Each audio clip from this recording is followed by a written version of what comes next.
Not every smile means someone is okay, and not every strong person is healed. Welcome to Unplugged with Bless and Sarah, where we unmask, we refocus, and healing begins. Today, I have with me a very special guest, a talented actress, whom you're going to learn one or two from. There might be somebody out there who is desperate to hear someone's story. You might think that you're the only person going through what you're going through, but trust me, you are never alone. Today, I have with me a very special guest, whom you're ready to learn from my experiences. Her name is Doasah Aregbeshola.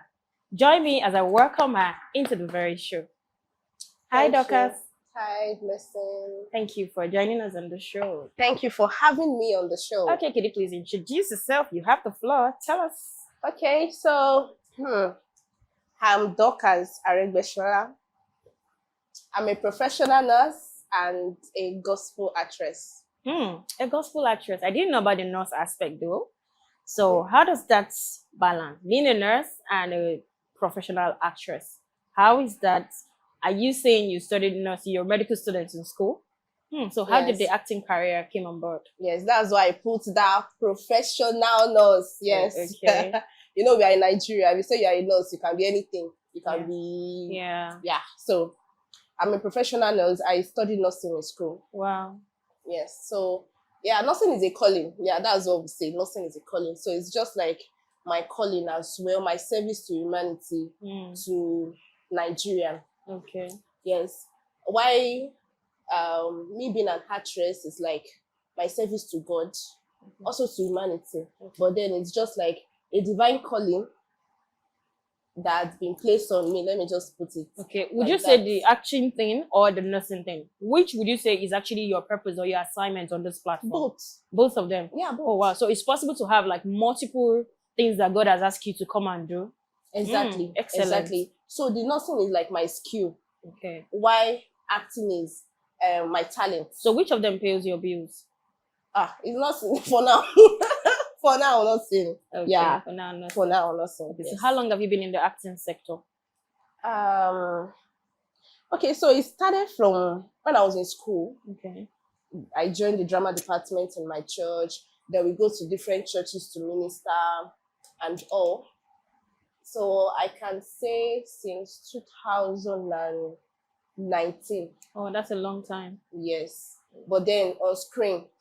Okay. Yes, on screen. You know, that's more of stage play. But on screen, I would say 2023. Yes. That's like 3 years now. Okay. So this is Unplugged with Blessing Sarah, like you know, and then of course here we unveil real life stories, real conversations, no fake, where you are not judged, a non-judgmental zone. So I think, is there something that is there a reason why you feel that you're on this show today? Is there a specific story? Is there something that you've bottled up in a very long time? Because on this platform, we ensure that we unveil that part of your story that you have kept inside of you for the longest time, that you've not been able to like open up. This is a platform where you just have that privilege, that platform to just open up, because we believe in telling your stories, and that comes with true healing. Because as a matter of fact, stories not shared and bottled up has a way of becoming something else. It becomes a mole, either in our daily lives or in the way that we treat others or in the way that we behave. So what's that story that you would like to share with us today? Okay, so before we dive into that, all right. Yes, so when I heard about this podcast, I was like, oh yes, we are talking about healing from past traumas. I was like, yeah, this is a very good one. Yes, and I would say it's a great opportunity for me. So thank you once again. I'm happy to be here. Sure. Yes. So the first story that came to my mind, and that I think that would help my friends, my family, people out there, is just something that I went through, and it is difficult for me to share. I think I was even trying to tell you earlier that You've never shared. I don't think I've shared this to anyone before. If maybe just once, and not to the open, just yes, one-on-one. But do you Yes. believe that healings come from where we truly share? Yeah, I would sure, I I would know. tell you for a fact, Dorcas, that this platform was supposed to be something that should have happened since. But I shied away because I was so afraid to talk about my story. I was afraid to talk about myself. I was like, no, who cares? Nobody cares. Like we always just say Same, that yeah. who wants to listen to you? But you never can tell. You never can tell. Sometimes you feel like you're the worst person on earth until you hear somebody else's speak, right? You heard the story of the other lady who was on the show the last time. And then when she says she's been on the street, usually we always just have that perception that it's only guys that Yes. stays on the street, right? Under the It's only bridge guys and all. that survives the street. It's only guys that have been on. But somehow we've heard a story of somebody who literally slept under the bridge and she survived several attempts of rape. That can only be a miracle. Yeah. You get? So I believe And she sharing doesn't our look like story, it at all. exactly, At all. sharing our story has a way of removing that pain that is bottled somewhere and makes us ease, so that somehow we don't go about our daily lives transferring our pain or our past hurts To into the others. lives of others. Yes. So yeah, thank you. I've actually concluded that I will share the story. That is why I'm here. Yeah. Right. Yes. So I kind of have a, should I say, bad bed habits. Okay. Can you guess what that is? That's bedwetting. Yes. Oh, okay. Yeah, you get it. So I suffered it till, I won't be specific now, but for a very, very long time. Even while you became an adult. Yes. Oh wow. Yes. All through my secondary school. Wow. Were people aware of it? Yes. All through my secondary school, even all through my tertiary institution. Wow. Yes, it was as bad as that. And that was not even where the pain came from. Yes, so I will get there. So I think I was like 7 years old or 8 years old when it started. So I'd stopped like the normal time where children should stop stops bedwetting. Yeah. Yes. So Then it mine didn't. It started. wasn't like you were bedwetting from your childhood, like No. you didn't stop. So No. it stopped, and suddenly it came as started. like a problem. Yes. It started. I think roughly, let me just say 7 to 8 years old. Okay. Then it was so strong that it even happened in the noon, like Wow. yes, during the day. Wow. I won't take water so that I won't. Yeah, you I won't be don't pressed. I won't take water. I won't play too much. Our mothers, they will tell us, oh, Tori potential juniors. Yes. That means because you play too much. Yeah. Yes. So you always see me being reserved. I don't take too much of water, especially anything 7 p.m. Sometimes I don't eat. Yes. Of course, as a mother, that's what we do. When we Yes. have this growing up, like from the childhood, from 2 years, 3 years, if you want to stop your child from bedwetting, that's what you start to do. You start to tell her that at a particular time, you don't eat anymore, you don't drink anymore, so that when you go to bed, you're not doing that on the bed. Yes. So it started, it was so overwhelming for me, because then, I have friends. I can't go over to my friend's house and sleep. People come into our house and sleep safe. My parents will be cautious of it. Oh, your parents were aware? I live with my parents. Oh, okay. Yeah, so this is a public shame. It's something that everybody living with you will know. Even your neighbors self, they have, because I'm always sleeping with there's one sack. I will lay it on the floor in our passage. Then there was a cloth, then another cloth to cover myself. I will always spread the clothes every day, so people know, people in my compound. And it's a very big building upstairs, like about, I think, three stairs. Yes, I became the talk of the neighborhood. Yes. Then also in school, it made me so cautious, suspicious, paranoid. I will use that word, paranoid. So I can just be passing by and I see two people talking. I'll be like, are they You would talking about assume me? they are talking about you. Yes. It changed my mentality. In fact, it changed the way I walk. I would just be walking fast, bang, bang, bang, even till this adulthood. So some people will tell me, You're just walking. You are not even looking to your right and left. That's because it has mastered me. I will just keep walking because I don't want to look by my side. I don't want to see anyone talk because I know that definitely they are talking about me, even when they are not talking about me. So, but then God helped me because I think it actually brought me close to God. It drew me close to God because, yes, my parents are believers. Yes. And my dad is my best friend. Wow. Yes.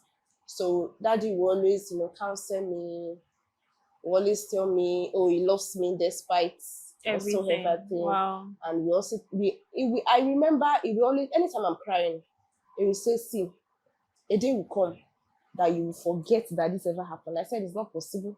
He said, what he means is that a day will come that I would think, oh, when was the last day I bedwet and I won't be able to trace it.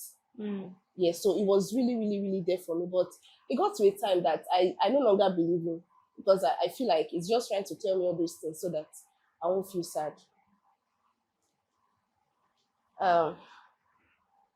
Yeah. Sorry. Calm down. Don't worry. It's fine. Calm down.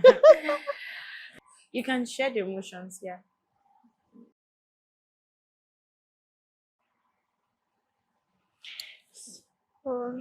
Sorry. It's fine.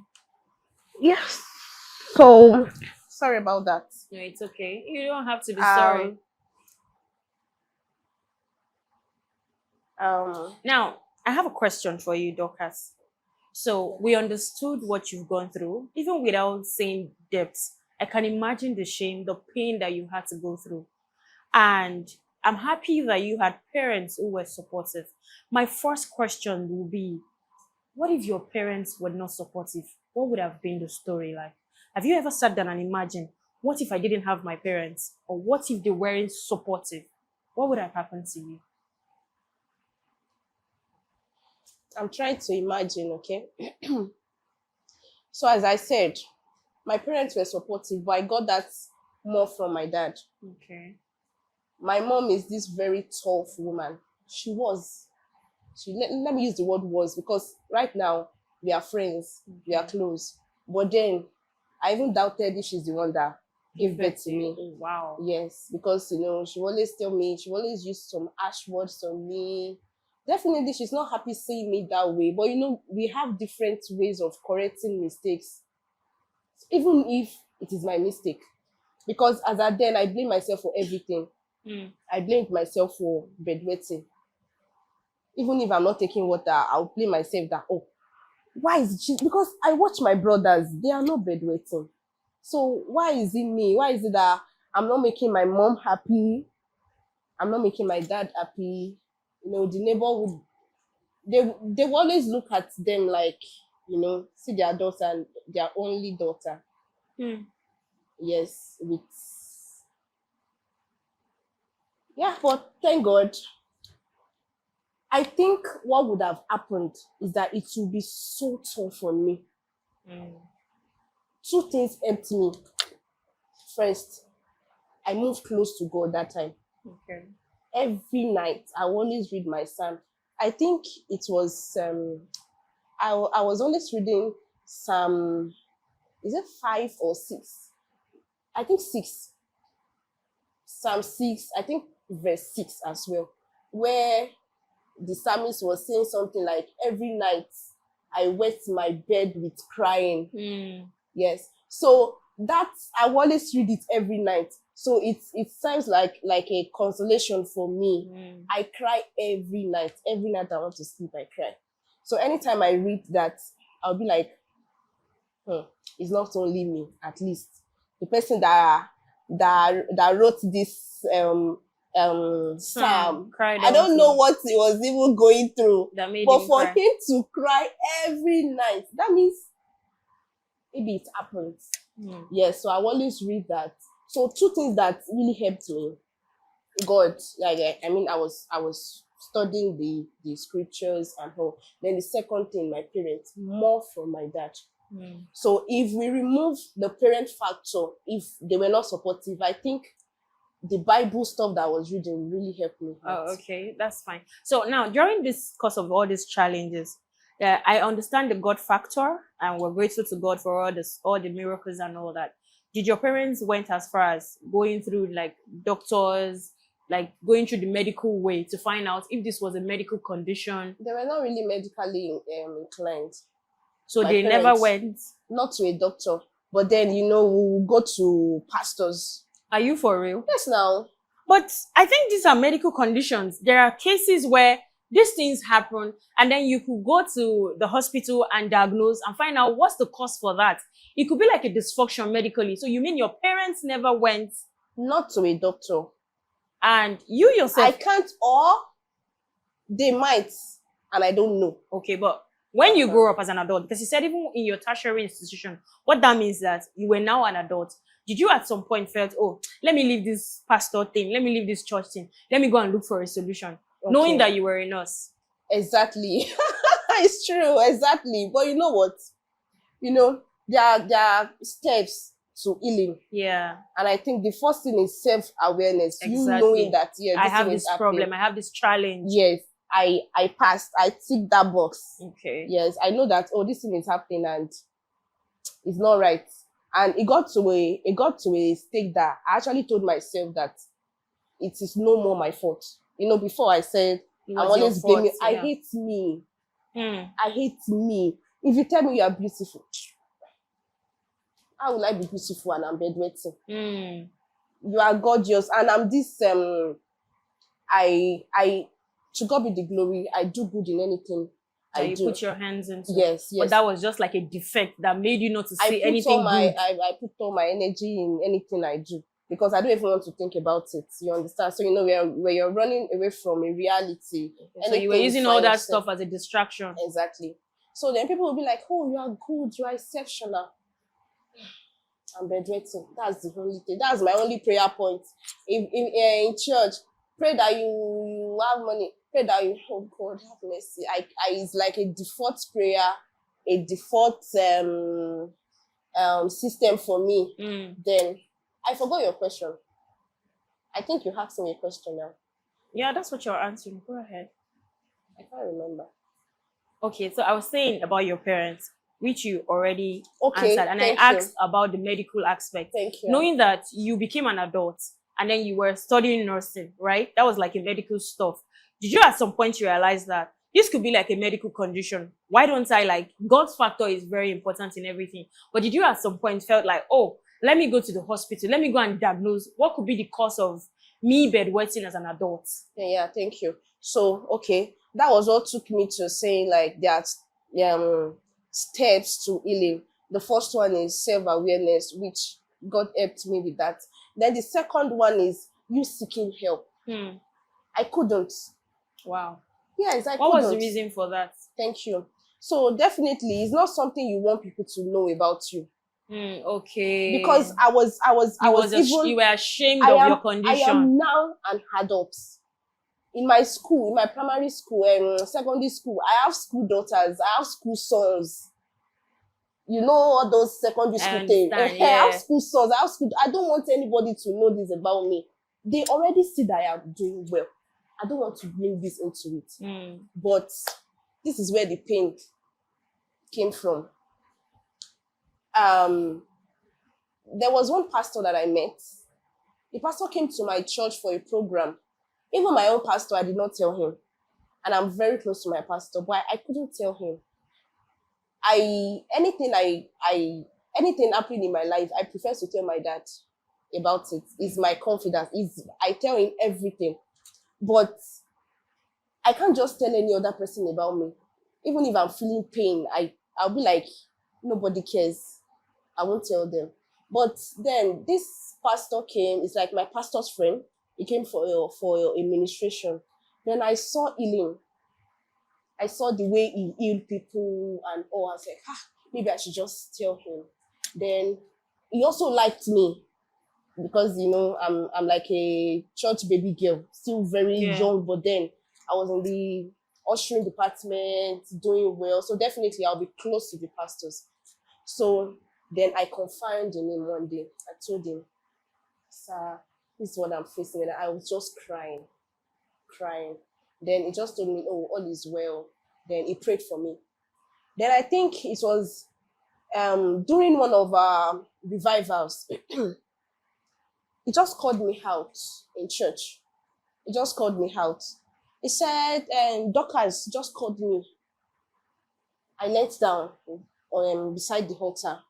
Then I started crying. I don't know why. I just started crying. I don't even know what is coming upon me. I just started crying.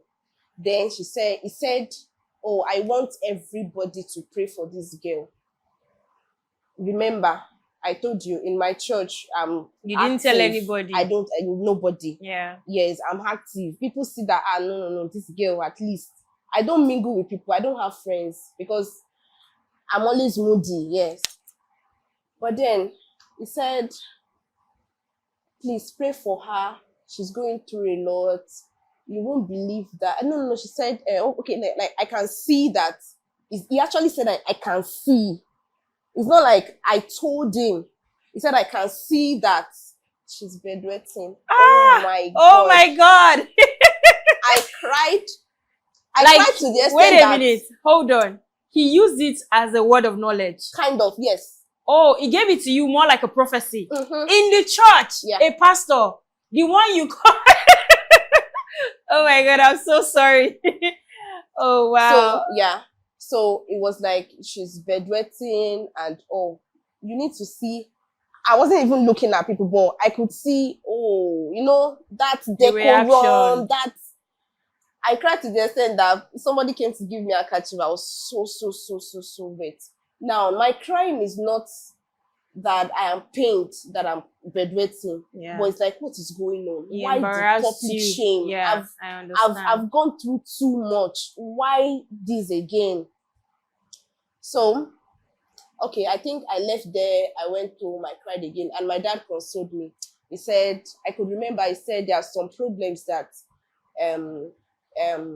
they must see shame before the solution comes or something. So the problem, in a nutshell, your problem needed to be exposed to the world before you receive your deliverance. Daddy will always want to make me happy now so that I won't cry. And he will not want me to have a kind of bitterness towards the man. So I actually understand what he did there. But then the bedwetting like increased to power 2. Wow. It didn't stop. Even after the prayers and all that. After everything. Now everybody in my church now knew. So how did that felt for you? Were you still going to the church? Yes. Were you still participating in everything that you were doing, knowing that the whole church now knows that Sister Doasah's bedwets? Oh, yes. Oh, wow. Yes, you I'm must always be so go strong to church. to have done that. Yes, I'll go to church. And I think it was not even difficult for me because I don't mingle, as I said. Yeah. I don't mingle in church. I was this part of people that after let's share the grace of the Lord, I'm running away. Despite that, I was an usher. And because I don't just want to meet with people, because what are we saying? What are we discussing? Anything I want to discuss, I'm going on to meet my daddy. I don't see any reason why I need to discuss with them. So it just made me continue to do what I was doing then, which is after service, I leave the church. Then I think after that, as I said, the bedwetting continues and all. But there's one thing I appreciate God for, and I appreciate my parents for. They didn't stop me from going to school. Like from going to tertiary institution, they didn't stop me. Okay. Yes, they were like, I should So go how back. did you manage in the higher institution? Did you stay in a public space or the hostel or? I was staying in the hostel. And so when I left house, so I give God all the glory. And that is why I will tell everybody out there that whatsoever thing you are going through, God sees you, Eroi. He sees you, and you are not alone. And is journeying with you. It's just that you have to go through it. That's it. And it might not happen in our own time. So if you're going through some things now and we want God to just answer us immediately, God might not. Okay. But a right time will come that he will answer us. So God was journeying with me. I went to school. I think the first time I went to school to write exam, all this admission exam. Post-UMA and all that. Exactly, before before we now got admitted. For the admission. Yes, and it didn't happen. Are you for real? Yes, for that 2-3 days, it didn't happen. I would pray, like, it disturbed my sleep patterns. Like, what I was going through, it disturbed my sleep pattern. Because you would not want to sleep so that you don't... I can't sleep deep. I can't. And if I sleep deep for 2 minutes, like, it was so bad to the extent that even during the day, I can set alarm. Let's say maybe I set alarm like every 1 hour. I can set an let's say I want to sleep by 1 p.m. I can set alarm to 2 p.m.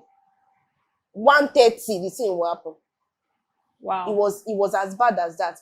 During the noon. No. Oof. So, but anytime I go out, as I said, when I went to school to write exam, then it didn't happen. So when they gave me admission and I went to school, my dad just prayed for me. My parents, normal. Yeah. Then I went to school and it will happen, let's say maybe once a month, which is contrary to what has been happening to us fast. So the healing started gradually. Yes. From days that it's like when you went for your exam, from days it become almost like a month that It doesn't happen. Oh, yes. Wow. From days to weeks, then weeks to months. Okay. Yes. So then I was using this bed. I didn't remove the nylon from my bed because everybody will be like, remove this nylon now. No, thank you. I love it like that. So then anytime it happens, I think it's the wetness in my body will alert me. Okay, that something has happened. Oh, then wow. I'll wake up. Yes. Then. But did your roommate eventually knew about it? I don't know. I will even ask her. now that I'm saying it live, one day she might come across this video. Oh, and okay. But they never brought the conversation up to you any day. If you are the man, yeah. Okay, now you don't want to hurt me. Yes, you're right. So I had a friend growing up too. This one was a guy. So I noticed that the first time I slept with this guy, I woke up, I touched my body. My body soaked. And trust me, this was a really best friend that we couldn't be lovers because we were age mates. But somehow we were just friends with benefit, but we weren't having anything intimate.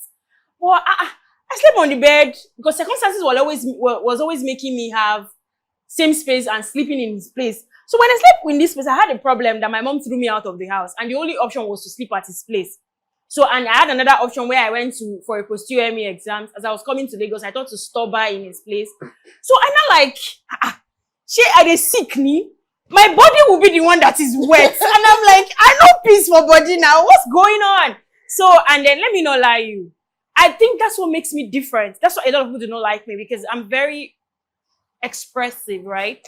So if there is one grace, it is now that I realize that it was a grace put upon me. So oftentimes people judge me because of that. They'll be like, hey, waiting, you are too, is it everything you talk about? But it was recently, as you grew, you begin to understand that this is something God has put inside of you. You just find a way to fine tune it, but don't allow anybody take away that which God has deposited inside of you. And somehow, I now eventually realized that he did wet, but I couldn't talk to him about it. And then, but I found a way, and I asked him that, do you do this? He now said yes. And I said, yeah, I'm sorry. He apologized. And I said, no, you don't have to be sorry. I said, but have you also noticed that it's not all the time? It's when you drink alcohol. He now said yes. I said, so maybe God uses that as a tool to stop you from. I said, why don't you stop the alcohol? I said, so it's very easy. So that after the alcohol, if you do it again, you will now know how to channel your prayers or whatever solutions you want to look for to solve this problem. I said, I think you just stop the alcohol. And that was it. We talked about it. So that's why I was saying that your roommate try you. Me, I go find a way. And we go talk am. She might not know. You know what they call cubicle, right? Yeah, I know. So we use bunk. Oh, okay. And your space was actually very small. And covered. No, like I'll cover it. I'll cover my bunk. Okay. With clothes. Okay. And it's also possible that she wasn't aware. She would not know because I'll wake up early to clean up myself. Before anybody stands up. And as I said earlier, the bed is the nylon. The nylon is still there. Okay. Yes. I think the one that will have escalate issue then was when I wasn't feeling fine. Then God blessed me with a very beautiful and godly school mother. So I went to to a room to sleep when it happened. Oh. I don't even know how, because I'm not even feeling fine. So I don't know. So mother, I'm sorry, oh, I read but I don't know. Did she scold you? Did she? She did. I don't know. I don't know if like she did not say anything about it, Oh wow. and I'm not even sure because, as I said, I would just carry those things out to go wash. I'll spread the clothes. You can't ask me why did I wash clothes now. So I don't know. I don't know. Yeah, I equally like one of my daughters now. She's married and she's grown up. But at her early age, while she was growing to become an adult, maybe in the age of 18, 22, she equally came to my house. I just got married as at that time, in my first year of marriage, like coming to see me and all that. A grown-up girl. We slept on the same bed and she bedwetted. And I'm like, why? Why did you do this? I was like, I don't know. He said something. I said, okay, sorry, it's fine here. Just clear up the stuff. So I can understand what you had to go through. But at what point did you think that your healing became permanent, and how did that feel? Judging by, did you think that that left you like a pain in your heart, or were you healed because of the loving parents that you had? And also, going by that pastor who had to expose you in public, if you ask me, that was a betrayal of trust and all that. Did you forgive that pastor? Okay. And eventually, did you confront the pastor to say, why did you do this? Are there other things that you would love to talk about? And then finally, maybe we can unwind by advising people who might be going through the same thing, the advice you would love to give them. Okay. So I can't confront the pastor as a then. Oh, okay. I can't. Yes, as a then I can't. I don't think I have the courage to. Yes, because he's a pastor. But do you think you can do that now? Do you think you can do that now? Yes, why not? Oh. Yes, I can. But do you still remember the pastor? Yes. But if you have a chance, if you have a chance to see this person, do you think it will be okay for you to just, because I feel like it will make you feel better, to just let him know that what you did hurt me. And of course, he lied. Whether or not you want to take it, doesn't matter if you're a pastor. I confided in you. I told you something, and then you went before the people of God, before the body of Christ, to lie that the Lord told you something. That was a blatant lie. The Lord didn't tell him anything. You told him something. You confided in him, and then he went to a public space to feel as if he was. You know, a lot of people will feel like he's a powerful man of God. He boosted his ego by lying and making people feel that he has a strong prophecy, whatever, by telling people that you are bad, because that is such a strong secret. And if there's one thing that I know about God, God does not disgrace us. God does not expose things. Have you done some shady things? Because I know I've also been in that shit. Where you are doing bad thing and you're praying, God, I beg. No disgrace me. No expose me. If there's one thing I know is that God is very merciful. God is powerful. Even in our weakest of states, he still wants to shield us. So God will not embarrass his child in a public place. Let me tell you, why I'm saying you should do that, I know that you're healed. Healing is not something that happened in just one day. Healing is something that is a gradual process. And of course, we get to that permanent point, right? I would advise you, if you know this person, go to him and tell him how you feel. Perhaps he might be sincere enough or humble enough to say he's sorry. Now, here's my quick story. I remember while I was still married, I went for a naming ceremony. As at then, I went for my baby's daddy's friend. His friend of his was a pastor. He was a pastor. I don't know if they're still pastors then, but it was a pastor that I questioned his character, right? So, and I went there. They had just had a baby and they were doing this naming ceremony. And when I got there, and the next thing, there were people around there. They didn't know me, nothing, and all that. I had not seen this so-called man of God in a long time. And I came looking gorgeous. Everybody was I didn't even pass for a married person, as a matter of fact. And when I got in, the next thing, he had harassed me for not coming to greet him and kneel down. And I'm like, sir, I have greeted you. Because you know all these people that they address as prophet, they have this very arrogant spirit that because they feel that they are prophets, anytime they see you, they just want to bully you. So, and not all of them, though. I had actually, yes, some of them though. And those ones, I even feel like they are not true prophets. Because if you are truly true, the gift of God doesn't make you anything. It's supposed to make you, humble you. It's meant for somebody else. The gift of God is not for yourself.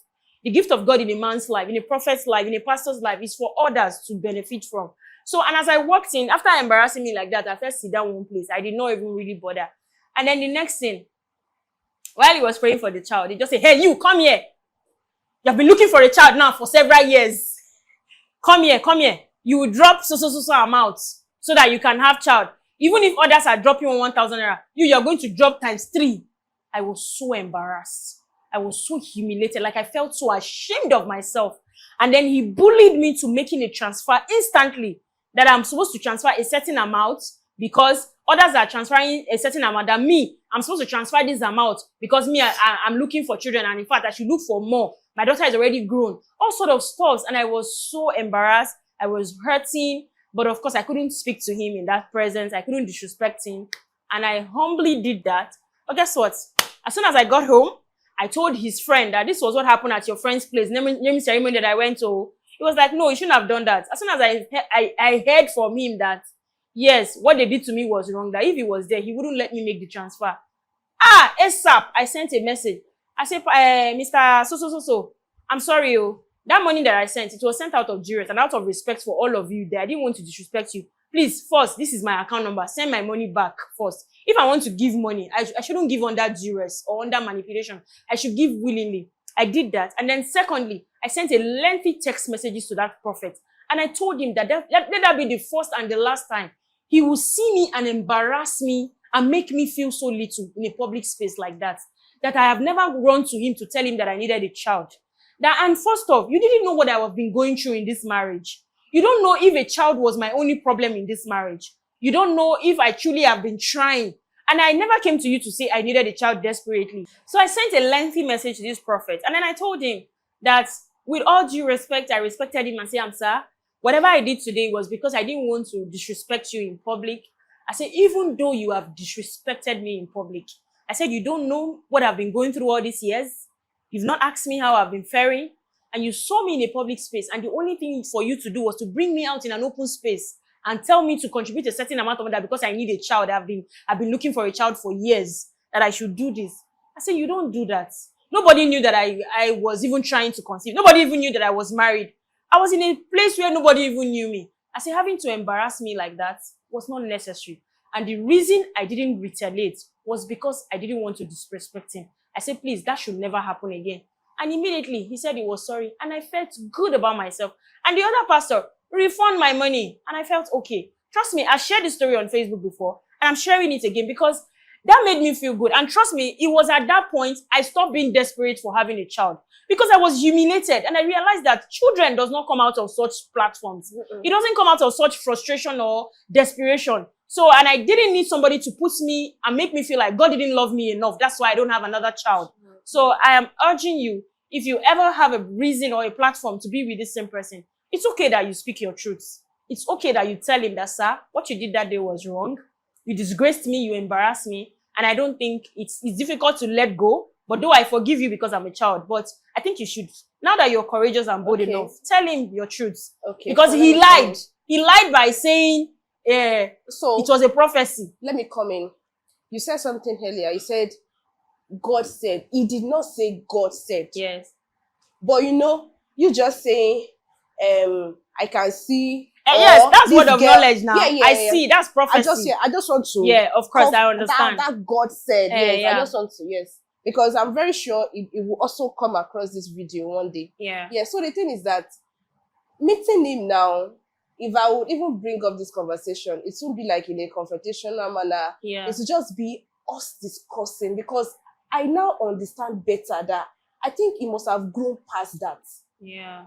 Him being a pastor does not mean he can't make a mistake. Sure, of course. So I believe he was still very young then, very young. Okay. So I believe it's just part of those things that, unfortunately for me, I was a victim. Oh, okay. Yes. And yes, I forgive him more.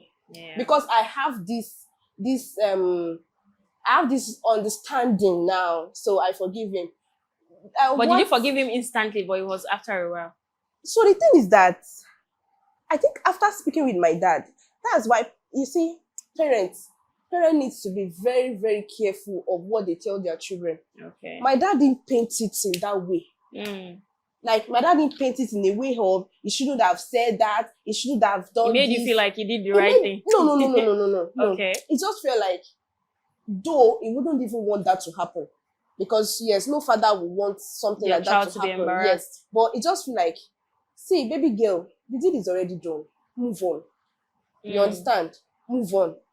And it was like, don't worry, it will go. Before you know, now people will forget, stuff like that. So there was no room for me to bear the bitterness. You understand? And it was not even around anymore. As I said, it was like a visiting minister. So then he went away, and we lost contact. After crossing the arrow, and we lost contact. I think I used to see him on Facebook just once in a while. Yes. So and maybe just once in a while, hello. That is all. Yes.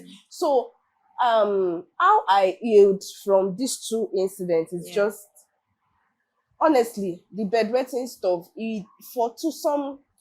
To some extent, I think it contributes to who I am today. I don't really see any need for me to speak with anybody. The only time I open my mouth to speak with somebody is this pastor that disgraced me.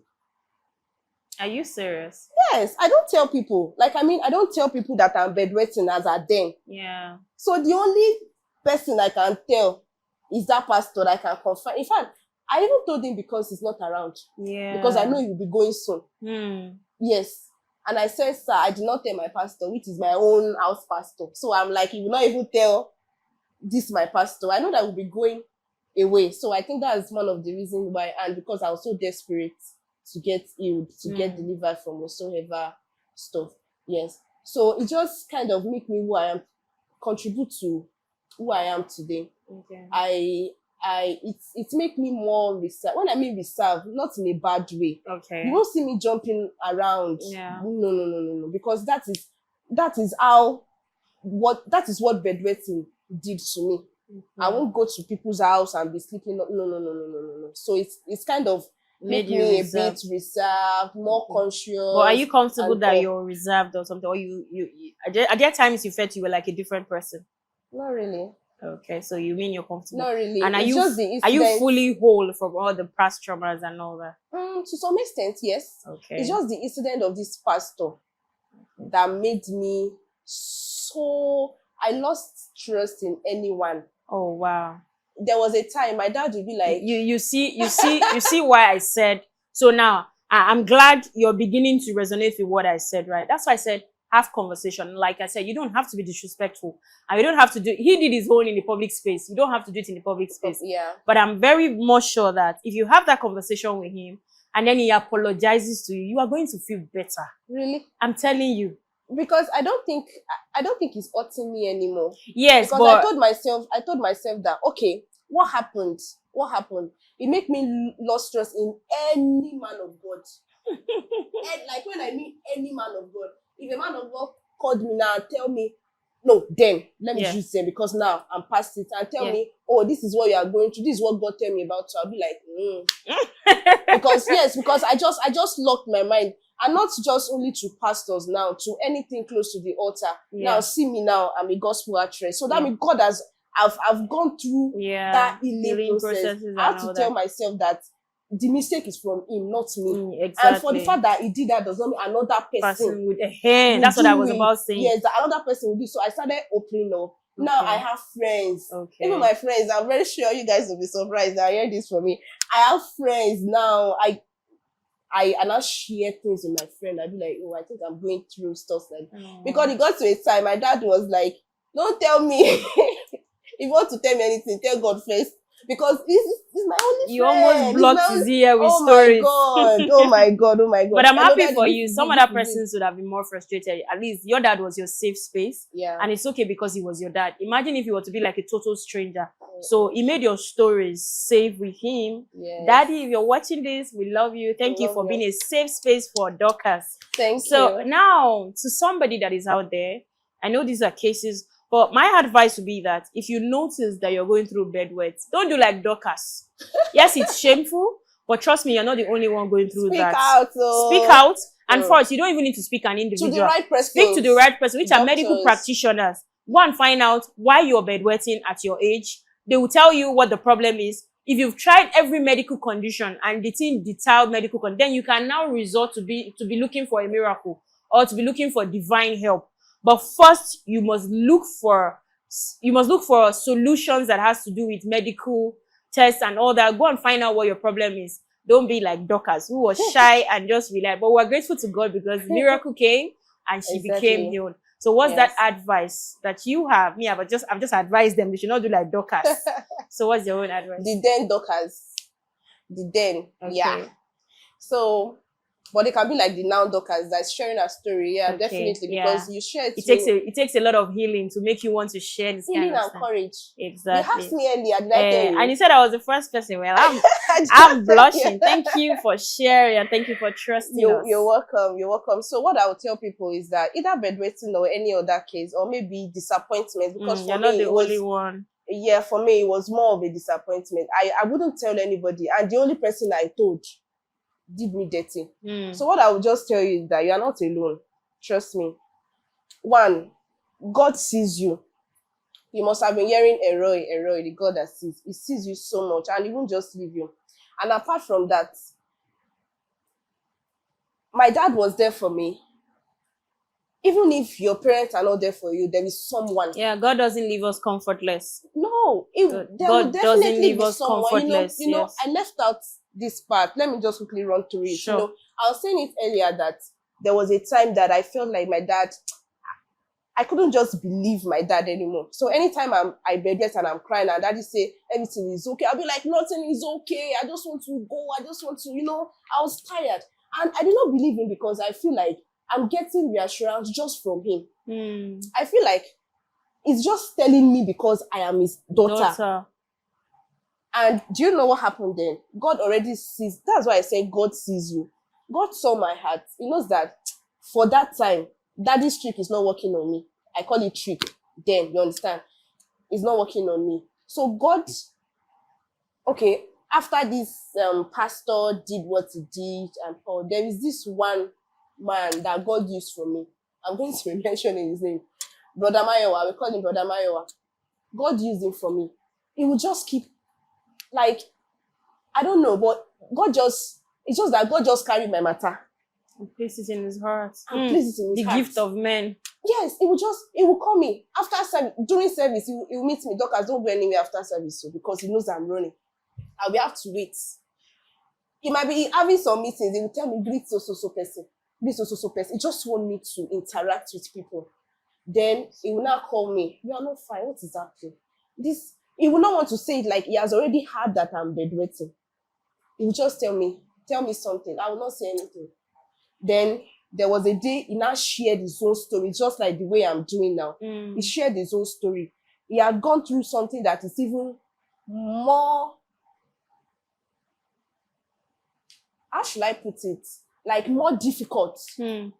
Yes, I won't want to share it out now. Yes, because I've mentioned he might want to come, brother. Yes, definitely, he will love it. Sure, I would love to have him too. Yes, so in fact, his own is even more embarrassing than my own, and it's also a public disgrace as well. Wow. So when he shared it to me, I started crying. So it was that in my vulnerability that I was able to share it, and I could remember sometimes it would just take me to the keyboard, it would play keyboard for me because I won't talk. I would just keep quiet. If it's not my dad, I'm not talking. So I will not talk. He will just be there. He knows that there's no matter how he want me to talk. So he will just play keyboard and sing hymns for me. Hymns like, Jesus knows all about our struggles. He will just keep playing for me. And then I will just be there crying. Then I will summon the courage to talk. So I shared this just to let us know that we are not alone. Yes, okay. I felt like my own issue is much, but after I shared this, I saw that you realize that your own is just very tiny. Just like I said, that when I was talking to the other lady, and I was talking to Peculiar, I had thought that I've been through a lot. Yes, I've been through a lot from one step to the other, and somehow, I used to just ask myself, why have I not committed suicide? Why am I even still alive? But again, I realized that God saves us so we can save others, right? Exactly. So I just felt that he kept me here. And that's why when I started this thing, I was like, okay, Why didn't I even end up in the brothel? Because I wanted friendship, I wanted family, and I wasn't getting that. I looked for that in the body of Christ. I didn't get that. I looked for that in family. It wasn't coming forth. I could have just said, okay, let me just settle to become a prostitute and then end up in the brothel and then get all that. That's what I'm saying. If you're in the brothel and you're watching this, I see you and I love you so much. It's never too late. You can still turn a new leaf because Blessing, I care about you so much. And you're not there because you are weak. You're not there because you're a bad person. You are there because you were tired and there was nobody to hold on to you.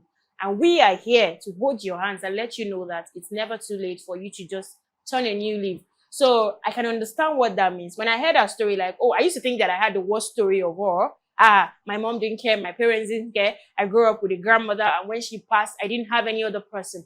But hearing from her saying she slept in the street, at least my own case, I always had places to sleep. I always had places to sleep. It was just emotional torture. Having people, seeing people they are loving people in my presence, and me, I can't get that same love. And I'm asking myself, am I cursed? Is there something wrong with me? Why can't I be loved? Do you understand that kind of a thing? So that's just it. I'm happy to hear you share your story. Thank you. And I pray that you heal. And of course, people have heard from you. You pray that I heal. I complete wholeness. Because that's and what then God you wants become for us, yeah. a tool to transform others. And then you speak to others. If you're there listening, just know that you're not alone. You've heard from Dorcas. She has shared her story. Don't be shy. Look for someone to express yourself with. And that's how quick your healing will come. That's how quick the solution to that will come. You're not alone. Don't ever sit down and feel that the story or whatever it is that you're going through, you're the only one. There's nothing new under the sun. Whatever it is that you're going through, there's always somebody who has actually been through that. My name is Blessing Sarah, and this is Unplugged with Blessing Sarah. And of course, here is a platform where you share your stories. We unmask, we refocus, and this platform become a stepping stone to your complete healing. Don't go anywhere. Next time till I see you. Bye.